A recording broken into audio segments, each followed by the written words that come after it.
Poland کے ایک چھوٹے سے قصبے میں ایک غریب لڑکی رہتی تھی۔ اس کا نام مانیا وسکا تھا۔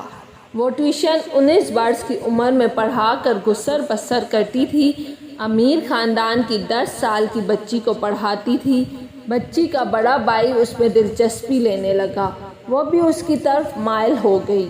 چنانچہ دونوں نے شادی کرنے کا فیصلہ کیا، لیکن جب لڑکے کی ماں کو پتہ چلا تو اس نے آسمان سر پر اٹھا لیا۔ اس نے مانیا کو کان سے پکڑا اور پورچ میں لا کر کھڑا کیا۔ اس نے آواز دے کر سارے نوکر جمع کیے اور چلا کر کہا، دیکھو یہ لڑکی جس کے پاس پہننے کے لیے صرف ایک فراک ہے، جس کے جوتوں کے تلووں میں سوراخ ہیں، 24 گھنٹے میں صرف ایک بار اچھا کھانا نصیب ہوتا ہے جسے، اور وہ بھی ہمارے ہی گھر سے۔ یہ لڑکی میرے بیٹے کی بیوی بننا چاہتی ہے۔ یہ میری بہو کہلانے کی خواہش پال رہی ہے۔ تمام نوکروں نے کہکہ لگایا اور خاتون دروازہ بند کر کے اندر چلی گئی۔ مانیا کو یوں محسوس ہوا جیسے کسی نے اس کے اوپر تیزاب کی بالٹی الٹ دی ہو۔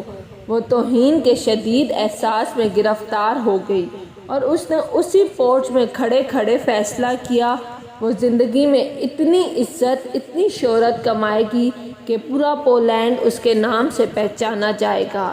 یہ سن 1891 کی بات تھی۔ وہ پولینڈ سے پیرس آئی۔ اس نے یونیورسٹی میں داخلہ لیا اور فزکس پڑھنا شروع کر دی۔ وہ دن میں 20 گھنٹے پڑھتی تھی۔ اس کے پاس پیسہ ڈھیلا تھا نہیں، جو کچھ جمع پونجی تھی وہ اسی میں گزر بسر کرتی تھی۔ وہ روز صرف 1 شلنگ خرچ کرتی۔ اس کے کمرے میں بجلی، گیس اور کوئلوں کی انگیٹھی تک نہیں تھی۔ وہ برفیلے موسموں کی راتیں کپ کپا کر گزارتی تھی۔ جب سردی برداشت سے باہر ہو جاتی تھی تو وہ اپنے سارے کپڑے نکالتی تھی، آدھے بستر پر بچھاتی تھی اور آدھے اوپر اوڑھ لیتی تھی۔ پھر بھی گزارا نہ ہوتا تو وہ اپنی ساری کتابیں، حتیٰ کہ اپنی کرسی تک اپنے اوپر گرا لیتی تھی۔ پورے 5 برس اس نے ڈبل روٹی کے سوکھے ٹکڑوں اور مکھن کے سوا کچھ نہ کھایا۔ نکابت کا یہ عالم ہوتا تھا کہ وہ بستر پر بیٹھے بیٹھے بے ہوش ہو جاتی تھی، لیکن جب ہوش آتا تھا تو وہ اپنی بے ہوشی کو نیند قرار دے کر خود کو تسلی دے لیتی تھی۔ وہ ایک روز کلاس میں بے ہوش ہو گئی۔ ڈاکٹر نے اس کا معائنہ کرنے کے بعد کہا، آپ کو دوا کی نہیں، دودھ کے ایک گلاس کی ضرورت ہے۔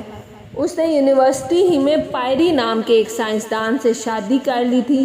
وہ سائنسدان بھی اسی کی طرح مفلوق الحال تھا۔ شادی کے وقت دونوں کا کل اثاثہ 2 سائیکل تھے۔ وہ غربت کے اسی عالم کے دوران پی ایچ ڈی تک پہنچ گئی۔ مانیا نے پی ایچ ڈی کے لیے بڑا دلچسپ موضوع چنا تھا۔ اس نے فیصلہ کیا وہ دنیا کو بتائے گی یورینیم سے روشنی کیوں نکلتی ہے۔ یہ ایک مشکل، بالکل ناممکن کام تھا، لیکن وہ اس پر جٹ گئی۔ تجربات کے دوران اس نے ایک ایسا عنصر دریافت کر لیا جو یورینیم کے مقابلے میں 20 لاکھ گنا روشنی پیدا کرتا ہے، اور اس کی شعاعیں لکڑی، پتھر، تانبے اور لوہے، غرض دنیا کی ہر چیز سے گزر جاتی ہیں۔ اس نے اس کا نام ریڈیم رکھا۔ یہ سائنس میں ایک بہت بڑا دھماکہ تھا۔ لوگوں نے ریڈیم کا ثبوت مانگا۔ مانیا اور پائری نے ایک خستہ حال احاطہ لیا جس کی چھت سلامت تھی اور نہ ہی فرش، اور وہ 4 برس تک اس احاطے میں لوہا پگھلاتے رہے۔ انہوں نے تنہا 8 ٹن لوہا پگھلایا اور اس میں سے مٹر کے دانے کے برابر ریڈیم حاصل کی۔ یہ 4 سال ان لوگوں نے گرمیاں ہوں یا سردیاں اپنے اپنے جسموں پر جیلی بٹی کے زہریلے دھوئیں نے مانیا کے پھیپھڑوں میں سوراخ کر دیے، لیکن وہ کام میں جتی رہی۔ اس نے ہار نہ مانی، یہاں تک کہ پوری سائنس اس کے قدموں میں جھک گئی۔ یہ ریڈیم کینسر کے لاکھوں کروڑوں مریضوں کے لیے زندگی کا پیغام لے کر آئی۔ ہم آج جسے شعاعوں کا علاج کہتے ہیں، یہ مانیا ہی کی ایجاد تھی۔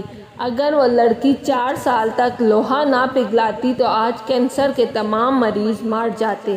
یہ لڑکی دنیا کی واحد سائنسدان تھی جسے زندگی میں 2 بار نوبل پرائز ملا، جس کی زندگی پر 30 فلمیں اور سینکڑوں کتابیں لکھی گئی، اور جس کی وجہ سے آج سائنس کے طالب علم پولینڈ کا نام آنے پر سر سے ٹوپی اتار دیتے ہیں۔ جب دنیا نے مادام کیوری کو اس ایجاد کے بدلے اربوں ڈالر کی پیشکش کی تو اس نے پتہ ہے کیا کہا؟ اس نے کہا، میں یہ دریافت صرف اس کمپنی کو دوں گی جو پولینڈ کی ایک بوڑھی عورت کا مفت علاج کرے گی۔ جی ہاں، وہ امیر پولش عورت جس نے کبھی کیوری کو کان پکڑ کر باہر نکال دیا تھا۔ وہ اس وقت کینسر کے مرض میں مبتلا ہو چکی تھی اور وہ اس وقت بستر مرگ پر پڑی تھی۔ بس ظرف بڑا رکھنے کی بات ہے، مال و دولت ہونا ضروری نہیں۔ اس لڑکی نے اتنا سہنے کے بعد بھی اس عورت کے ساتھ حسن سلوک کر کے انسانیت کا بہت بڑا سبق دیا۔ اگر آپ کو میری ویڈیو پسند آئی ہے تو لائک اور سبسکرائب لازمی کیجیے گا۔